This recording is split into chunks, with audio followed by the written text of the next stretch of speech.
é ladrão e salteador. Aquele, porém, que entra pela porta, esse é o pastor das ovelhas. Para esse porteiro anda, as ovelhas ouvem a sua voz. Ele chama pelo nome as suas próprias ovelhas, que as conduz para fora. Depois de fazer sair todas as que lhe pertencem, vai adiante delas, e elas o seguem, porque ele reconhece a voz, mas de modo algum seguirão o estranho. Antes, fugirão dele, porque não conhecem a voz dos estranhos. O verso 11 diz assim: eu sou o bom pastor dá a vida pelas ovelhas.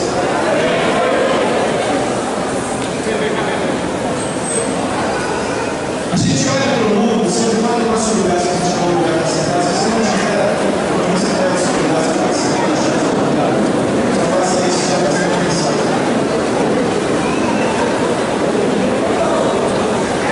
Pode sentar aqui na frente, você que não tem se você deve falar, não sei se você tem melhor, mas faça uma mensagem.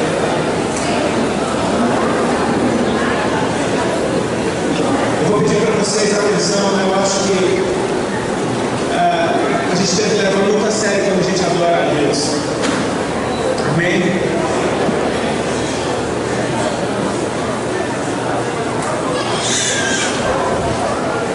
A gente olha para o mundo e a gente pensa: o mundo tem problema em crer em Deus. Quantas vezes você tenta falar de Deus para alguém e essa pessoa endurece o coração? Sabe, eu começo a perceber que talvez a dificuldade do mundo seja em crer. Não especificamente em Deus, mas uma dificuldade em crer. O que a gente tem ideia por promessas acaba sendo uma coisa tão distorcida e traumática pelas experiências que a gente já teve com promessas, que às vezes a gente escolhe para não se frustrar ainda mais, não crer em promessa alguma. Isso é humano. Sabe, antes de entregar minha vida para Cristo, a primeira coisa que me vinha na mente quando eu pensava em promessas era no político corrupto na época da campanha, me fazendo promessas que ele nunca vai cumprir. Quantos já tiveram uma experiência como essa? Ouvir a palavra promessas e criar um bloqueio e falar: cara, não vem com esse papo para cima de mim. A gente já foi tão abusado quando nós cremos, quando nós damos confiança a alguém, que uma forma de proteção que a gente encontrou é não crer em nada. Fazer como Tomé: eu só acredito se eu ver e se eu tocar. Quantas meninas já se frustraram com namorados? Porque o cara falou: gatinha, eu te darei o céu e as estrelas. Amor? Vem com esse papo. Eu acho que eu caio nessa. E a decepção quando você descobre que o Papai Noel é aquele seu tio cachaceiro. Por que todo Papai Noel é bêbado, cara? Eu não sei porquê. A gente acaba frustrando e vai magoando, vai ferindo, vai ferindo. Daqui a pouco você se sente bobo de acreditar em ele. É ou não é? Você crê? Não, eu não sou tão otário assim para crer assim tão fácil. Eu estou falando isso porque será que você creria em Jesus se você estivesse face a face com ele no tempo em que ele andou na carne sobre a face da terra? Será que você creria nas suas palavras? Cara, esse é um risco que cada um de nós correria, de estar face a face com ele e não crer em nada do que ele falou, ainda que ele manifestasse sinais. Os sinais testificavam que ele não era uma pessoa comum. Os sinais endossavam a mensagem que ele trazia. Eu acho interessante porque ele diz: eu sou o bom pastor, e o bom pastor dá a vida pelas suas ovelhas. Você creria nesse homem? Quando ele disse essas palavras, ele ainda não tinha ido para a cruz.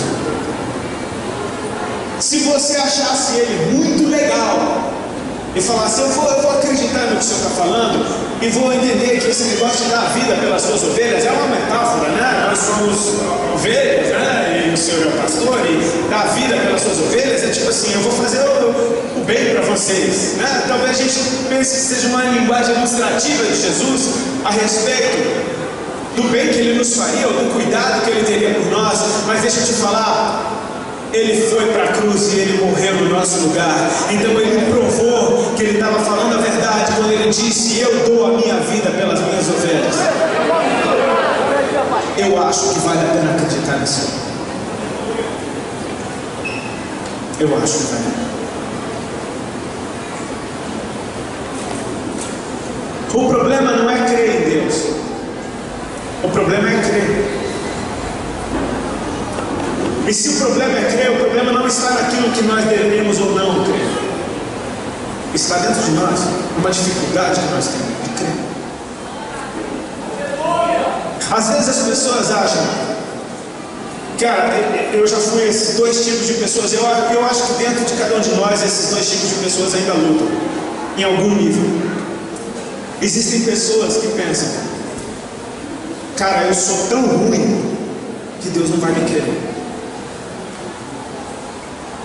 Eu já me senti assim, tão ruim, falo, cara, não tenho nem coragem de orar, de tão ruim que eu sou. Um dos pastores da igreja que eu congrego, um dia em uma pregação ele falou, irmãos, às vezes eu tenho pensamentos que eu acho que nem o diabo pensa um negócio desse. Quantos já se sentiram assim, tão ruins que eu acho que não, cara, Deus não me quer. E eu vejo que é tão triste quando você vê pessoas que você insiste, cara, vamos com a gente, vamos adorar a Deus. Eu não costumo falar vamos na igreja, porque a gente joga todo o peso da responsabilidade na igreja, e parece que a igreja salva, parece que a igreja é Deus. Não, eu digo, vamos adorar a Deus no lugar onde Ele está sendo adorado. Amém? Porque a gente põe a esperança naquele que realmente pode suprir a nossa esperança. Vamos adorar a Deus, cara. Vamos prestar um culto ao Senhor. E as pessoas, não, hoje não, quem sabe outro dia, não, hoje eu tenho um compromisso, desculpas esfarrapadas, enfim. Aí no fim das contas o cara fala, cara, deixa eu te falar, eu enchi a cara ontem à noite, acabei de fumar um. Aí você vê o cara abrindo o coração e falando, eu sou tão ruim que eu não posso. Meu irmão, se tem alguém aqui nessa noite e acha que é tão ruim e Deus não te quer, deixa eu te dar uma notícia. Quem inaugurou o céu foi um ladrão. Ele inaugurou o céu. O primeiro a entrar por aquelas portas foi um bandido que não teve tempo de batizar, não teve tempo de fazer um discipulado.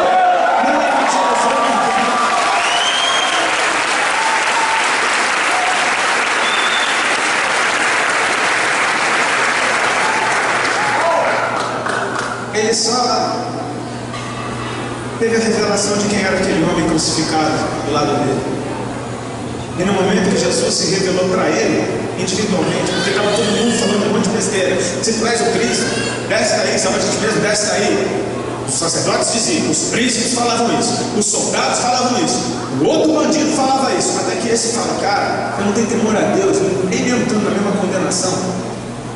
Nós estamos aqui pelo que os nossos feitos mereciam, mas esse nenhum mal fez. Quem disse para ele que esse nenhum mal fez? Oh, será que o Espírito Santo está revelando Jesus para aquele cara? Aí ele vira para aquele homem crucificado que está morrendo que nem ele e fala, Senhor, quem revelou para ele que ele é o Senhor? Lembra-te de mim quando entrares no teu reino. Quem falou para ele que ele ia entrar no reino? Ele ia morrer, mas cara, ele reconhece quem ele é, ele reconhece que Jesus é. Jesus não estava respondendo a ninguém. O pessoal estava falando, conseguindo, humilhando ele, falando um monte de besteira, desce daí, provocando. Jesus calado, como ovelha muda. Mas ele não se aguentou. O cara estava reconhecendo quem ele era. Aí ele vira para o lado, todo inchado. Em verdade, eu te digo, cara, ainda hoje você vai estar comigo no paraíso. Eu quero desconstruir essa porcaria na tua mente. Não existe ninguém ruim demais para Deus. E tem um segundo tipo de pessoa que eu acho que é mais perigoso do que esse. Aquele que acha que não é tão ruim assim. Entendeu, gente? Cara, isso é difícil. Eu tenho amigos que não são tão ruins assim. Aliás, eu acho que eles são muito melhores do que eu, então show. Só falta alguém dizer para aqueles caras que eles são crentes, mas eles não acreditam.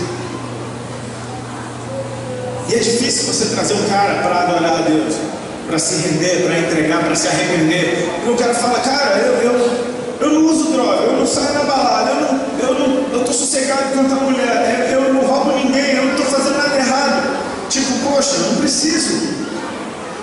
Quer dizer, Jesus é só para quem está lascado. Realmente ele é a única solução para quem está lascado. E cara, diante desse pensamento eu agradeço muito ao meu Deus pelo fundo do poço que eu cheguei. A gente deve dar graças a Deus por todas as coisas, amém? Tanto as boas quanto as ruins. Porque quando a gente passa por um momento difícil, acontece uma coisa com a gente fica mais humilde. Às vezes você nunca aceitou o conselho de ninguém quando você está numa grande roubada, você até ouve. Você nunca aceitou a ajuda de ninguém quando você está ferrado, aí você fala, alguém me ajuda, por favor. A humilhação promove humildade. E quando você está mais humilde, você reconhece que precisa. Então, deixa eu explicar por que eu dou graças a Deus pelo fundo do poço que eu cheguei. Porque foi por causa desse fundo do poço, que eu descobri que eu precisava de Jesus. Do mesmo jeito que o bonzão também precisa. O problema é que às vezes o bonzão está tão bom que ele nunca descobre que precisa. Muitas pessoas podem virar para mim e dizer, então quer dizer que você se acha melhor que os outros porque você é crente, que você tem Deus, que você é justo. Primeiro, eu sou justo não pela minha justiça, eu sou justo porque Ele me justificou. Amém? Em segundo lugar, cara, não é que eu acho melhor, não, eu acho que eu sou pior, é por isso que eu preciso dele. Talvez eu precise mais dele que muita gente. Talvez eu seja o cara que mais precisa dele no mundo. E quanto mais eu vejo que Ele é maravilhoso, mais eu vejo quanto eu preciso dele. Então deixa eu construir essas duas coisas na tua mente. Não existe ninguém ruim demais para Deus. E não cai nessa roubada de achar que você não é tão ruim assim. Amém? Amém. Se o problema é comigo, eu preciso resolver isso dentro de mim para poder enxergar quem Ele é. Ele disse, eu sou o bom pastor. A questão não é se você é ruim demais, ou se você é bom demais, ou se você não é tão ruim assim. A questão é que Ele é bom. A questão é que eu devo tirar os olhos de mim por um instante e colocar nele. E é por isso, mais uma vez, que eu digo que eu amo adorar a Deus, porque é quando eu tiro o eu do lugar e coloco em Jesus. E ainda que o meu eu apareça ali, é querendo ser como Ele é.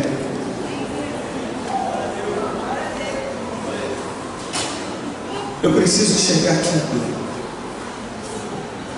A gente lê esse texto de João 10 e a gente pode interpretar ele de muitas formas. Eu creio que o Espírito vai revelar conforme a necessidade do lugar, do dia, da atmosfera, da geração, do contexto, enfim. Mas eu começo a pensar, aquele que entra no aprisco das ovelhas pela porta, esse é o pastor. Eu acho interessante porque se a gente pensar, não, o aprisco deve ser a igreja, o lugar onde as ovelhas estão ali bonitinhas, legal. Mas fala que o pastor tira as ovelhas do aprisco. Eu não vejo Jesus tirando ninguém da igreja. Eu vou entender então que esse aprisco é um sistema que me ilude num conforto do qual eu preciso ser livre. Eu só posso ser livre se eu ouvir a voz do meu pastor me levando para perto dele. Mas não estava melhor aqui no aprisco? Não era melhor trazer comidinha para as ovelhinhas aqui? Cara, as pastagens estão do lado de fora. Ele não vai dar comida na sua boca. Ele vai te levar aonde você vai se alimentar. Ele vai te ensinar a comer. Eu acho linda a maneira como Jesus opera. Porque às vezes a gente não quer um relacionamento com Deus, a gente só quer fazer o que tem que fazer. É mais simples. É uma tendência do ser humano de querer a lei. É interessante isso, quando Deus mandou Moisés reunir todo o povo ao redor do monte, Ele falou: traga todo o povo, porque eu vou falar com todo o povo. Amém? Ele falou: vou falar com todos eles. Farei de vocês uma nação de reis e sacerdotes. O que é uma nação de sacerdotes? É uma nação onde todos ministram ao Senhor. O sacerdote é o que ministra ao Senhor. Uma nação de sacerdotes é uma nação onde todos ministram ao Senhor. Amém? Deus queria falar com todos e queria fazer com que todos ministrassem ao Senhor. Mas Deus começa a falar e o povo teve medo. Aí o povo escolheu dessa forma: Moisés, vai tu e fala com o homem, e tudo que você falar a gente obedece. Aí Deus fala: ok, tome a lei. A gente tem uma tendência de querer a lei, porque ela é fácil, é só me dar o manual, me diz o que eu faço. A lei eu não tenho esforço, eu só preciso, é isso, fiz, sou bonitinho, olha como eu sou santo. Só que Deus, o sonho dele sempre foi para que nós ouvíssemos a sua voz, que nós tivéssemos um relacionamento com ele, a fim de conhecer o seu coração, e que a lei simplesmente fluísse de um relacionamento de nós com ele. Eu acho lindo porque Jesus não colocou placas no aprisco das ovelhas falando: às 9 horas vocês devem sair por aquela porta aí que vocês vão andar à direita 100 metros, que é uma pastagem muito bonita. Logo ali diante do riacho, vocês bebem água às 6 horas da tarde e voltem para o aprisco. Ou então ele mandou um e-mail e falou: olha, essa é uma gravação, vocês estão ouvindo a minha voz através do seu telefone. Não. Ele chama as suas ovelhas, elas ouvem a sua voz, e elas reconhecem a sua voz e elas seguem a sua voz. Sabe o que é que isso me fala? Fala de que tudo que Deus faz, Ele vem para fazer. Glória a Deus. Amém? Tudo que Deus faz, Ele vem para fazer. Se algum dia alguém foi curado, saiba que Deus foi lá curar aquela pessoa. Se alguém se arrependeu dos seus pecados, saiba que era o Espírito Santo de Deus ali do lado dele, convencendo ele dos pecados. Saiba que se uma pessoa estava morta e ressuscitou, foi Deus que esteve lá. Amém? Ele é onipotente, Ele é onipresente, Ele é onisciente. Ele não manda recado, Ele vem e fala.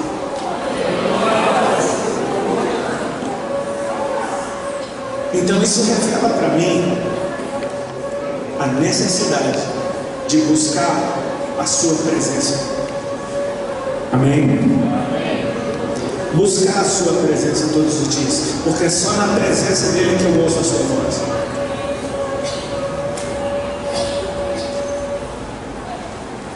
Eu entreguei minha vida para Cristo tem 11 anos. E eu era uma pessoa totalmente avessa às coisas de Deus. Eu achava muito linda a história de Jesus. Eu assistia na época de Natal aqueles filmes de Jesus. Eu achava aquilo maravilhoso. Eu não tinha problema em dizer que Jesus é o Filho de Deus. Eu não tinha problema com isso.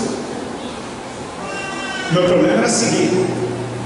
O meu problema era deixar de ser o que eu era. O meu problema era porque eu não conseguia enxergar Jesus. Eu só via religião. O meu problema é que eu, cheio de malícia dentro de mim, eu olhava a segunda janela dos meus olhos. Jesus falou: se a luz que há em ti são trevas, terríveis são essas trevas. Às vezes, quando uma pessoa que fala muito das outras, você vai ver que na real ela só está falando dela mesma. Eu tinha problema em me dizerem o que fazer. E eu estava sempre tentando me justificar. Sabe, se eu fazia uma coisa errada, eu nunca assumia que eu fazia uma coisa errada. Eu sempre achava que não foi tão errado assim. Ou então, quando você não tem mais argumento, você aponta para alguém e fala: mas e aquele ali? Joga a culpa em outro, desvia a atenção. Eu não tinha problema com essas coisas, mas eu não gostava de religião, cara. Eu não tinha problema de saber que Jesus era o Filho de Deus. Para mim isso era uma história muito bonita e legal. Eu não fazia a menor ideia de que Ele me amava, porque eu conheci um amor condicional, como a maioria de nós conhece. Eu te amo se você merecer ou não. Às vezes a gente leva anos para construir uma amizade. Vamos precisar de situações onde está tudo bem, situações onde está tudo ruim. Vai ser aquele seu parceiro de briga, vai brigar com você, vai ser aquele cara que vai andar do teu lado em grandes combates, em momentos de alegria, até que lá na frente você pode falar: cara, esse cara é meu amigo. Basta esse cara pisar na bola com você um dia e você fala: esse é um traíra, safado. É ou não é? Anos e anos para construir uma amizade. Uma pisada na bola para destruir tudo. O nosso amor é condicional. O lindo é que quando Jesus nos ensinou a nos relacionar com Deus, Ele disse: amarás o Senhor teu Deus com toda a tua alma, com toda a tua força, com todo o teu entendimento, com tudo que você tem, cara. E o segundo mandamento é semelhante a esse: amar o teu próximo como a ti mesmo. O lindo é que Deus nos ama, meu irmão, não pelas nossas obras. Ele nos ama porque Ele é amor. Ele nos ama não pelo que eu sou. Ele nos ama por quem Ele é. E quando Ele me manda amar o meu próximo como a mim mesmo, é para que eu ame o meu próximo, não pelo que ele é, mas pelo que eu sou. Amém? Eu não sabia que Jesus me amava. E a minha história com Ele começou meio engraçada, porque a minha esposa foi morar comigo, e ela não era minha esposa ainda. Ela era a menina que eu achava mais linda, mais maravilhosa no mundo, que eu era apaixonado por ela. Ela foi morar comigo, e ela era drogada, que nem eu, e a gente era um casal de louco. Em pouquíssimo tempo, aquele conto de fadas que a gente estava vivendo virou um pesadelo. E a gente começou a se maltratar demais. Eu comecei a mandar ela embora de casa, a nossa vida virou um inferno. E parece que as coisas começam a dar errado, parece que é uma avalanche, as coisas vão piorando. Era para estar tudo tão bem, eu estava no auge da minha carreira, estava tudo certo, meus CDs vendiam muito, minha banda fazia muito show, eu estava muito famoso, enfim, e agora estava com a mulher mais linda do mundo, que eu amava mais do que tudo. E de repente a minha vida virou um inferno justo com ela. Para piorar, eu comecei a adoecer. Comecei a ficar magro, perder muito peso, começaram a aparecer caroços no meu corpo.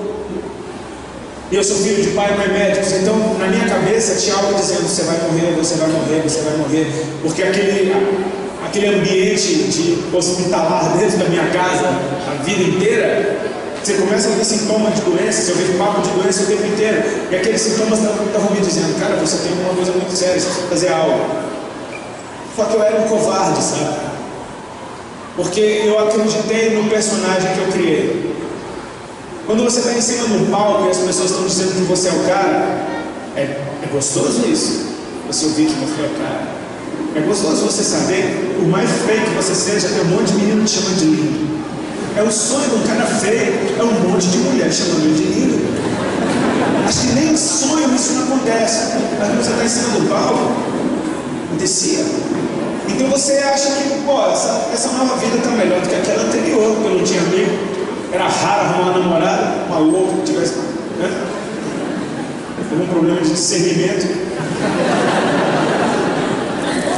De repente minha vida mudou. Agora eu era lindo, agora eu era popular, agora todo mundo queria ser meu amigo, agora minha família dizia que eu era o Rodolfo. Eu era ovelha negra de casa, eu não estudava, buscava trabalho com meus pais. De repente fiquei famoso, agora é tudo lindo. Então essa minha nova vida era muito melhor. Essa nova vida eu era perfeito. Eu era perfeito. Tudo que eu fazia é lindo. Eu apareci num programa de TV falando um monte de palavrão. Minha mãe dizia: meu filho, você estava lindo. Minha mãe tinha volume na sua TV. Você acredita na mentira? Porque a mentira está gostosa? A mentira te dá prazer? Só que aquela enfermidade no meu corpo começou a me revelar que não era. E começou a me mostrar o quão frágil eu era. E agora eu tinha um esforço muito maior. Eu tinha que manter a mentira que eu era, com esforço. Porque agora eu tinha que fazer cara de feliz quando eu estava triste. Agora eu tinha que fazer cara de descolado quando eu estava extremamente preocupado. Agora eu tinha que fazer cara de desencanado quando eu era extremamente ciumento. Agora eu tinha que fazer cara de saudável quando eu estava doente. O esforço para manter uma mentira desse tamanho requer trazer energias de câncer. Isso cansa.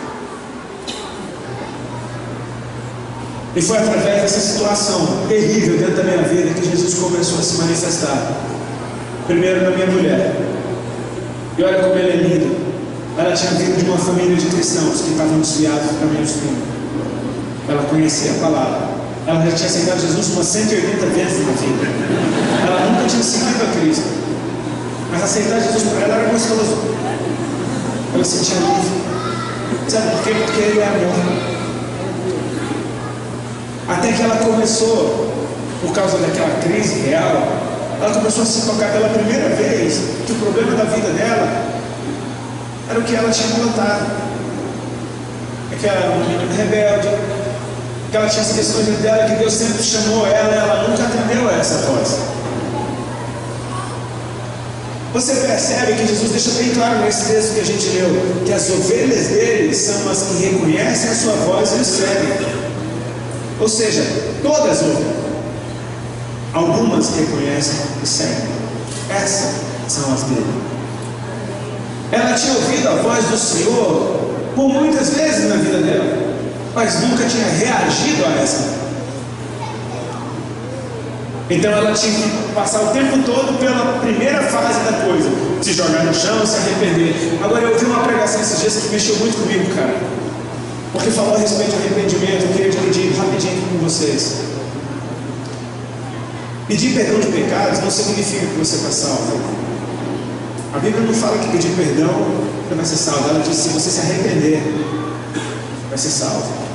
Às vezes a gente só pede perdão por remorso e continua na prática da mesma coisa. O arrependimento faz com que você nunca mais faça aquilo que você fazia. Amém? Arrepender-se, porque está próximo do reino dos céus. Eu sei exatamente do que eu me arrependi, exatamente daquilo que eu não faço mais. Existem coisas que me perdoa, Senhor, e daqui a pouco eu estou fazendo de novo. Então não houve arrependimento. Ela começou a prestar atenção nas coisas da vida dela. Ela começou a buscar Deus de novo. Arrumou o telefone de uma pastora lá em São Paulo, que arrumou o telefone da irmã, de outra. Daqui a pouco ela tinha um monte de irmão orando por ela. E ela começou a vir com os papos de aleluia, de glória a Deus, de Bíblia, de culto, de irmã, de vigília. E eu falei, essa mulher ficou louca agora, com um papo de crente. Eu tinha problema de crer. Essa mulher deve ser alguma conversa. Ela, sabe, ela deve estar dando um nó aqui para ganhar uma parada ali na frente. Aquele nó de Santa agora, não sei. Vai vir alguma coisa. Você fica com o pé atrás, mas na posição que eu estava, eu sabia que todo mundo que estava ao meu redor era por interesse. Então eu não confiava em ninguém, eu não entregava relacionamento algum. De repente aquela menina está falando de Deus para mim, eu falei, deve ter alguma coisa. Deus, né, Bíblia? Ela vinha pregar para mim. Isso que ela tinha um mês que ela estava vindo na igreja, ela queria pregar. Eu acendi um baseado enorme, ficava fumando olhando para ela pregando. E ela sem parar. E aí eu passava o baseado para ela no instinto, pegava, fumava e continuava pregando. Eu tentava sabotar a pregação dela, mas tipo, ocupa a boca com alguma coisa aí, para. Mas enfim, ela estava sendo tocada. Sabe quando é que a vida da gente muda? Quando espiritualmente a gente sai do lugar onde está. Se você sai espiritualmente de onde você está, aqui já é completamente diferente daqui. Vou dar um exemplo bem simples. Aqui tem uma luz na minha cara, aqui minha voz vem desse canto, desse canto. Se eu saio desse lugar, aqui já não tem luz, a minha voz já vem lá de longe. Já é um lugar completamente diferente. Se eu fosse viver aqui, eu teria que aprender a viver diferente dali. Ali tem água, ali tem tudo, aqui eu vou ter que me virar. Quando você espiritualmente se coloca em movimento, as coisas já começam a se mover diferente ao teu redor. E ela já estava sendo transformada, porque pela primeira vez na vida, ela estava se movendo pela vontade do Senhor. Vou fazer.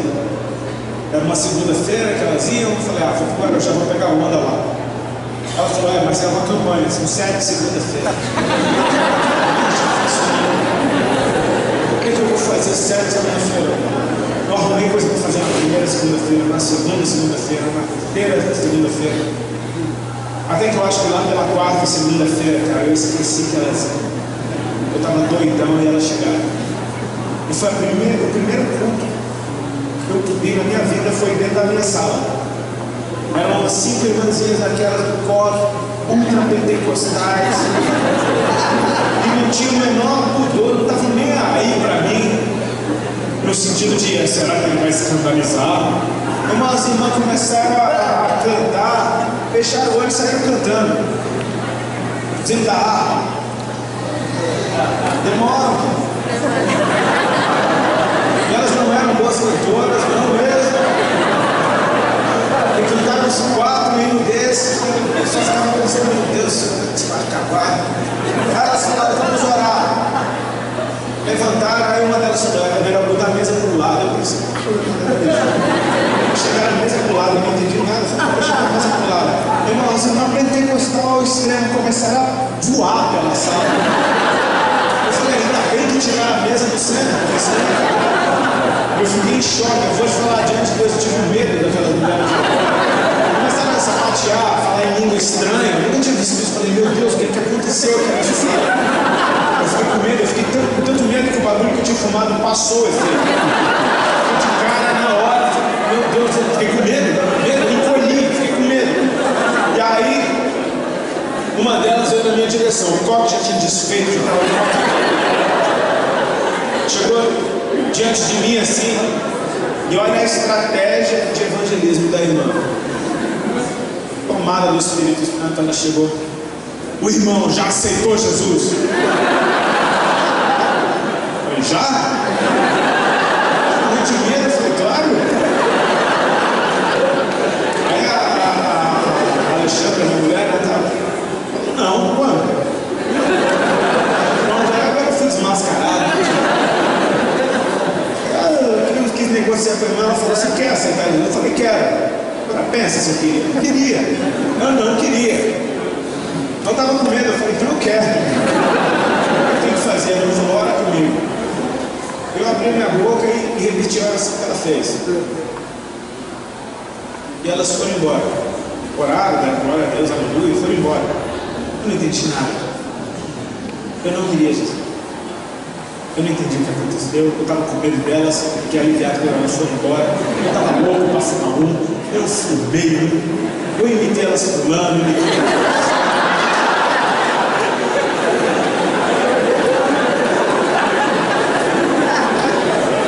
Se coloca agora no lugar de Deus. Você aceitaria a oração desse cara?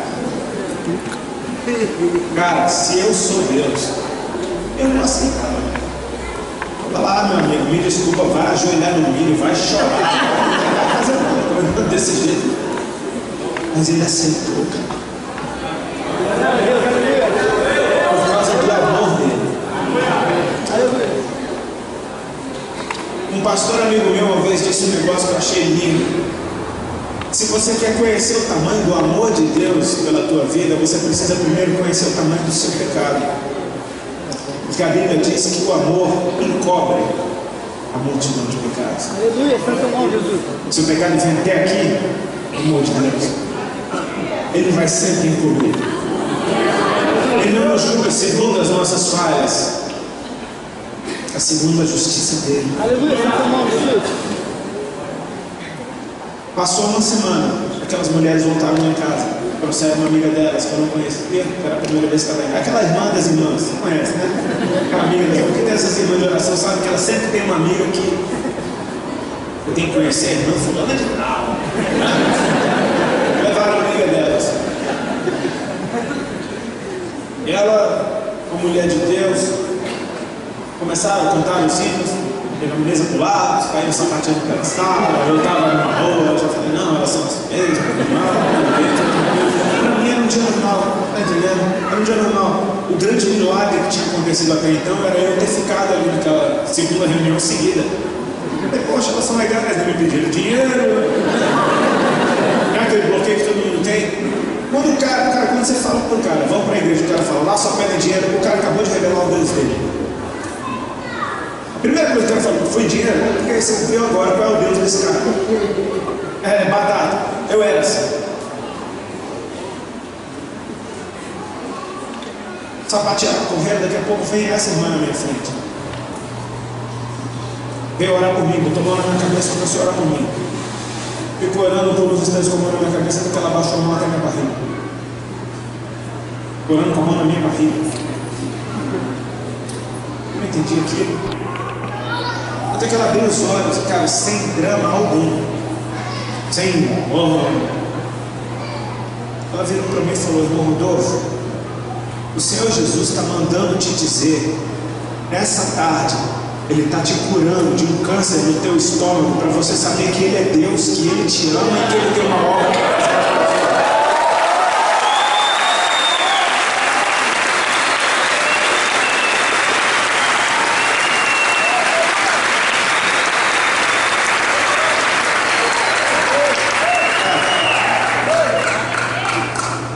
Isso não é uma coisa que você fala para qualquer pessoa na rua, assim, porque deu vontade de falar. Eu me apeguei àquelas palavras. E no momento que ela falou aquilo, eu comecei a tremer, porque eu falei: o que essa mulher está falando? Eu já tinha ouvido esse diagnóstico, muitas vezes meus pais comentando a respeito de familiares. Aliás, o meu avô, de parte de mãe, tinha morrido de câncer de estômago. 2 tios meus, filhos desse avô, também tinham morrido de câncer. 2 tias minhas, filhas desse avô, tinham arrancado um seio por causa de câncer. Histórico de câncer na minha família. Eu comecei a me tocar, cara, eu estou cheio de caroços espalhados no corpo, eu estou perdendo peso. Aí eu me lembrei, cara, eu tenho uma dor de estômago há uns 2 anos, era tipo como se fosse uma queimação o tempo todo no estômago. Eu não dava muita atenção para aquilo, porque eu achava, é o barulho que eu fumo alguma coisa, mas eu não dava atenção. Mas eu comecei a me tocar, eu falei: cara, quem é essa mulher que me viu na vida? Como é que ela está falando essas coisas? Eu me apeguei naquilo. E aí foi interessante porque elas foram embora. Isso era uma segunda-feira. Passou a terça, a quarta, na quinta-feira eu acordei de manhã, tomei banho. Quando eu fui passar desodorante, cadê os caroços? Eu falei: cara, eram umas bolotas enormes. Tinha algumas grandes assim, tinha umas menores, umas maiores, vermelhas, eram para fora, não precisava palpar para ver, elas apareciam, estava tão magro. Na virilha tinha um monte. Eu olhava naqueles caroços, eu estava com aqueles caroços há uns 9 meses mais ou menos. Todos os dias, todas as horas do dia, aqueles caroços me davam um recado que eles estavam indo, porque doíam demais. E de repente, naquela manhã eu acordo, cara, eu apalpava, mas não achava nenhum. Apalpava e não achava nenhum. Eu estava no banheiro tomando banho, a minha mulher estava no outro banheiro, eu dei um grito: vou ver o negócio. Ela falou: eu estou secando o cabelo, não posso ir. Aí eu fui até o banheiro que ela estava. Eu falei: olha isso aqui, ó. Levantei o braço, mostrei, ela palpou. Eu falei: o que é isso? Ela falou: você não crê, Jesus te curou. Só que nem ela estava crendo, ela estava em choque. Ela falou: você não crê? Mas ela estava dentro dela assim: meu Deus do céu, o que é isso que está acontecendo? Cara, eu me lembro da minha cara no espelho naquela hora. Eu estava no banheiro, eu me lembro da minha cara no espelho. E eu me vi como uma criança. Porque eu estava rindo e chorando ao mesmo tempo. Eu estava rindo muito e chorando muito. Eu estava mais chorando do que rindo. Mas agora não era um choro de tristeza. Eu acho que eu estava experimentando a consciência do amor de Deus. Cara, o que ele fez? Eu falei: para tudo, quer dizer que é real? Quer dizer que é verdade? Eu não tinha, minha cabeça estava em parafuso, eu não conseguia organizar os pensamentos. A dor de estômago tinha passado no dia daquela reunião da segunda-feira. Naquele dia a dor de estômago já tinha passado, mas os caroços, a dor vai e vem, né? Você nunca sabe. Mas os caroços, cara, desapareceram de uma hora para outra. E aí eu fiquei: meu Deus do céu, ele é real. Ele é real, ele é real. E aí, cara, eu ia fumar um. Eu falava: cara, ele está me vendo agora. Ele está me vendo agora. E aí eu comecei a ficar com vergonha. Eu falava: cara. Mas era um entendimento, cara, entenda que o entendimento ele vem aos poucos. Amém? É um processo. Conversão não é um raio que cai na cabeça do cara. Tudo que a gente faz é com entendimento. O nosso culto é racional, sabe? À medida que Deus vai revelando quem Ele é, você vai vendo quem você é. E aí você vai vendo como Ele te ama, Ele vai vendo o que Ele quer de você. E é um processo muito gostoso, porque você vai realmente vendo as coisas mudar. Coisas que nunca mudaram em você começam a mudar a partir do momento que você dá um pouco de espaço para Ele. Eu comecei a querer conhecer Jesus. Falei: quem é esse que me amou desse jeito? O que eu não entendi é por que Ele me ama. Eu não entendi isso. Falei, o que eu fiz de novo? Por quê? Eu sou a pessoa que mais fala palavrão no microfone que eu conheço. Eu sou promíscuo, eu uso drogas, eu minto para os meus pais, eu penso maldade de um monte de gente, eu quero matar um monte de gente, tipo, porque ele me amou, eu não conseguia ver nada de bom em mim. E isso não significa ter uma baixa autoestima. Significa que na presença dele você vê quão santo ele é. E isso confronta com o fato de você não ser santo. Quão justo ele é. Aí você vai ver a tua justiça. Aí você entende o que está escrito, que a nossa justiça diante da dele é como um trapo de imundícia. Eu comecei a querer conhecer Jesus. E agora era eu andando com as irmãs. Agora era eu indo com elas para o culto. Era eu colando aquelas irmãs, indo para a vigília no monte. Eu queria conhecer Jesus. E aquilo foi uma revolução dentro da minha vida. E quando você quer conhecer ele, quando você reage à voz dele, e você sai do seu lugar de conforto para segui-lo, aos olhos das pessoas você está indo para uma grande roubada, e todo mundo acha isso de quem começa a seguir a Cristo. Ficou louco, olha lá o que está deixando, não sai mais, olha, largou a namorada, olha isso, não anda mais com os amigos, está ficando louco, o que aconteceu? Está dando dinheiro para a igreja. É o que todo mundo pensa, não é? Todo mundo fala, você está indo para a grande roubada, você está perdendo o seu conforto. Só que as pessoas não sabem que o conforto está na distância que você está dele. Quanto mais perto, mais gostoso fica. E não interessa aonde ele está te levando, interessa que você está seguindo a voz, perto o suficiente para ouvi-lo. Qualquer lugar com ele está muito melhor do que onde você estava, meu irmão. E isso só sabe quem experimenta. Eu comecei a seguir a Cristo, um passinho depois, cada dia. Eu me lembro de um culto que eu saí, que o profeta entregou uma palavra para mim, que entrou no meu coração, e eu saí do culto chorando. Era numa favela lá em São Paulo. Eu chorando, entrei no carro chorando, peguei uma carteira de cigarro, acendi um cigarro. Foi a primeira vez que eu falei, cara, isso não tem nada a ver. Eu estou chorando, acabei de sair do culto, minha Bíblia está aqui, esse cigarro. Eu falei, não tem nada a ver. Aquilo começou a me confrontar. Ninguém me mandou parar de fumar. A glória de Deus me constrangeu. E ele começou, sabe o que? A presença dele sacia a gente. A presença dele sacia. Você está me vendo aqui falar sem parar? Eu te peço perdão se você tem horário para ir embora, mas eu oro, pelo amor de Deus, fica até o final. Amém? Não vou demorar mais muito não. Eu passei o dia inteiro viajando para vir para cá. Eu acordei 5h30 da manhã, perdido, porque esqueci o documento. Vou para voo, tive que catar meu carro, dirigir até Florianópolis para catar o voo de lá, e cheguei em cima na hora do culto. Meu corpo está cansado, mas essa é a minha hora de descanso. Aleluia.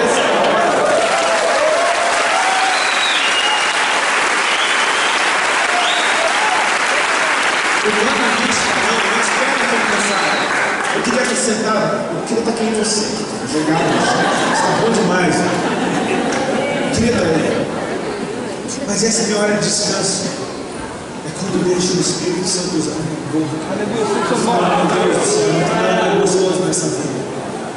Porque essa é a hora que tudo faz sentido.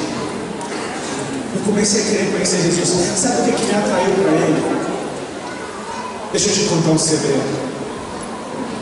Ele me fez bem, ok? Ele me deu um milagre, ok? Ele me curou, eu ia morrer e agora não ia morrer mais.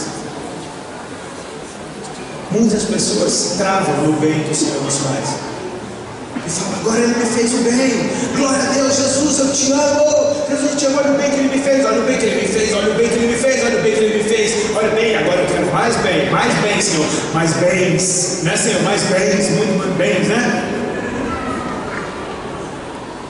É uma escolha que muitas pessoas fazem, travar. Só que o bem que ele me fez só me revelou uma coisa: o quão bom ele é. E o fato dele ser bom, para mim, aos meus olhos, foi muito mais precioso do que o bem que ele me fez. O bem que ele me fez foi só um sinal da bondade dele. A bondade do Senhor é simplesmente a manifestação de quem Ele é. Ele é bom. A bondade é a manifestação de quem Ele é. Então tudo aponta para Ele, cara. Não adianta eu pegar a minha bênção e ficar onde eu estou, se a voz dele continua me chamando para fora desse sistema. Ele me quer perto. Aquilo me confrontou, porque eu falava, cara, Jesus, Ele é Deus, Ele tem muita coisa para fazer ao redor da terra, e Ele escolheu entrar naquele apartamento naquela tarde para me tocar, porque as palavras daquela mulher foram enfáticas. O Senhor Jesus está mandando te dizer, ou seja, não foi ela que inventou, ela falou, só estou dando um recado, tá? Ele está aqui, Ele está mandando eu te dizer que Ele está te curando, ou seja, quem está te tocando é Ele. A mulher nem tocou em mim, ela só orou no meu estômago. Ele estava me tocando, Ele foi até lá, e essa bondade dele é algo que eu não entendia, porque Ele veio até mim. Cara, aí você começa a ler a Bíblia, começa a entender a história, e você vê que Ele abriu mão da sua glória e veio na forma de homem. Ele veio até nós, cara. Ele se rebaixou ao nosso nível. Ele abriu mão de tudo que Ele era para sofrer todas as tentações na carne que eu e você sofremos. Saiba que em cada situação difícil que você já passou, que você esteja passando e que você ainda venha passar, Jesus já esteve em tudo isso. Ele já experimentou tudo isso, e Ele venceu todas essas coisas. Por isso nele eu sou mais do que vencedor, porque eu já ganhei um demônio derrotado na hora que eu entrego a minha vida para aquele que derrotou todo o principado e potestade naquela cruz.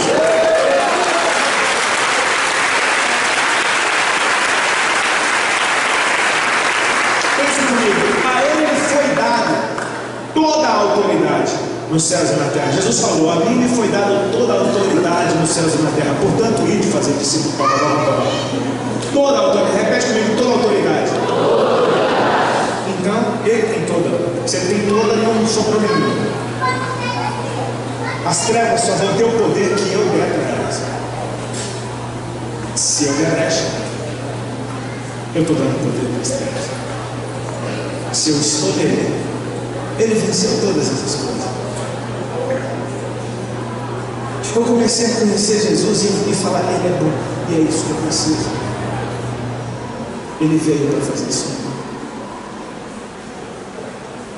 Você consegue perceber a bondade de Deus mesmo quando Ele te diz não? É uma coisa difícil, porque a gente acha que por Ele ser bom Ele vai ter que dizer sim para tudo. Olha, meu filhinho, olha, deixa eu te falar, Deus não é um pai que mima os filhos, amém? Ele corrige o filho que me ama. Cara, tem um texto lá em Gênesis que eu acho tão lindo, quando o homem recebe o primeiro não na história. Deus coloca o homem no jardim e fala, olha, de toda a árvore do jardim comerás livremente, porém da árvore do conhecimento do bem e do mal, dela não comerás. Ganhou não, já de cara. Eu falei, porque não entende não. O pai está escrito não e não. O homem comeu do fruto que não era para comer. O que acontece? O pecado entrou nele. Quem se lascou? Foi Deus ou foi a gente? Foi a gente. Então o não dele estava me protegendo de uma roubada. É ou não é? É? Então eu preciso entender que o não dele era me protegendo de uma grande roubada. Aí Deus fala, o homem agora é conhecedor do bem e do mal. Então vamos colocar o homem fora do jardim para que ele não venha e coma do fruto da árvore da vida. Amém? Oh, proibiu os menininhos dele de comer da árvore da vida. E aí eu vejo o amor de Deus. Porque você presta atenção comigo. O fruto da árvore da vida é... Vamos lá, vou te ajudar. A cor do cavalo branco de Napoleão é? Beleza, então o fruto da árvore da vida é? Vida eterna. O que aconteceria se o homem comesse da árvore da vida em pecado? O pecado seria eternizado no homem. Você vê que por amor a nós Ele nos proibiu de mais uma coisa. Mas lá em Apocalipse está escrito, bem-aventurados aqueles que lavam suas vestes no sangue do Cordeiro, para que tenham direito a entrar na cidade pelas portas e a comer do fruto da árvore da vida.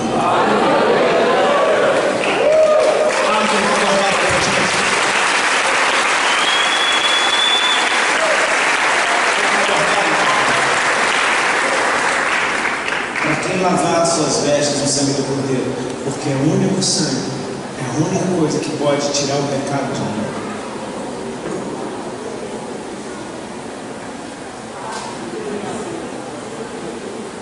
Não existe nada mais precioso do que a presença do Senhor.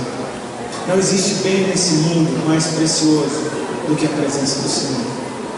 Porque nela eu tenho acesso a todas as bênçãos celestiais com as quais eu já fui abençoado. Na presença de Deus eu tenho acesso a tesouros escondidos no coração de Deus que só o Espírito Santo conhece e Ele pode me revelar. Na presença de Deus eu encontro um conforto. Na presença de Deus eu encontro descanso. E a presença de Deus eu só vou desfrutar se eu reagir à voz dele me chamando para fora. Curva a tua cabeça, fecha os teus olhos por um instante. Vou pedir para quem está conversando fazer silêncio, por favor.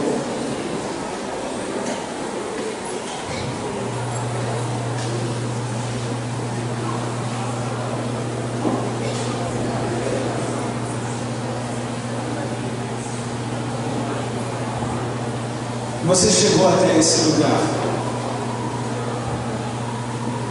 e junto com você veio tudo que você é.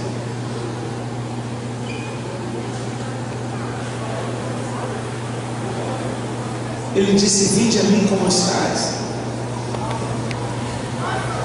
Isso também implica em vinde a mim com as suas dúvidas, vem com os seus questionamentos, vem do jeito que você está. Mas algo de muito bom aconteceu.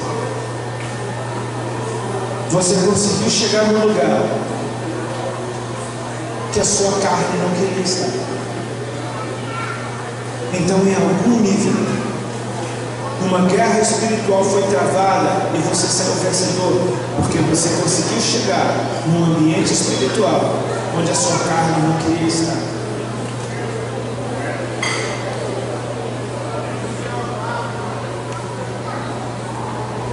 Ele nos juntou aqui nessa noite. E Ele se manifesta aqui nesse lugar. E essa palavra chegou até os teus ouvidos. Mas não basta chegar aos teus ouvidos, ela tem que descer no teu coração.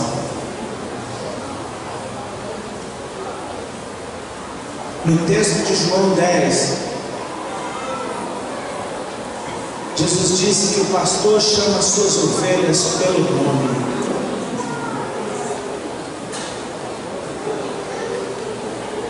E eu quero chamar a tua atenção para o que isso significa.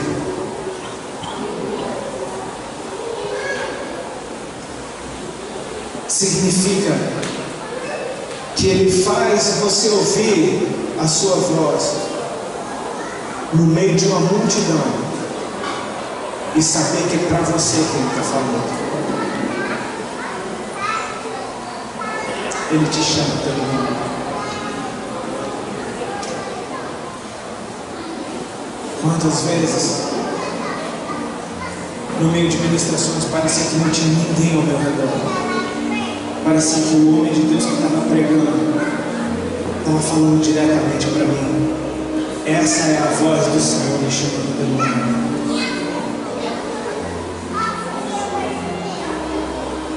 E por amor da tua vida, Ele te trouxe até esse lugar, onde você tem a oportunidade de responder a essa voz.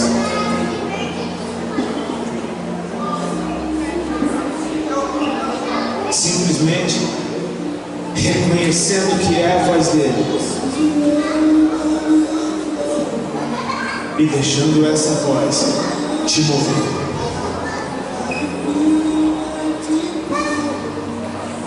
A voz do Senhor é uma das manifestações da sua presença. É quando palavras se tornam vida.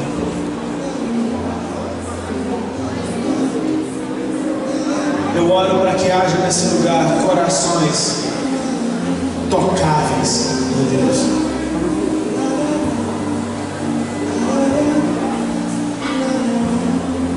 tem como eu dar uma resposta a Deus pelo que Ele é, sem que isso passe por eu reconhecer quem eu sou. A Bíblia está cheia de relatos onde homens, diante da manifestação da glória de Deus, reconheceram quem eram e imediatamente foram colocados em lugares mais altos no Espírito. O ladrão na cruz foi um deles. Eu estou aqui pelo que os meus feitos mereciam, mas esse nenhum mal fez. Senhor, lembra-te de mim quando entrares no teu reino. Ele reconheceu quem Jesus era e reconheceu quem ele era.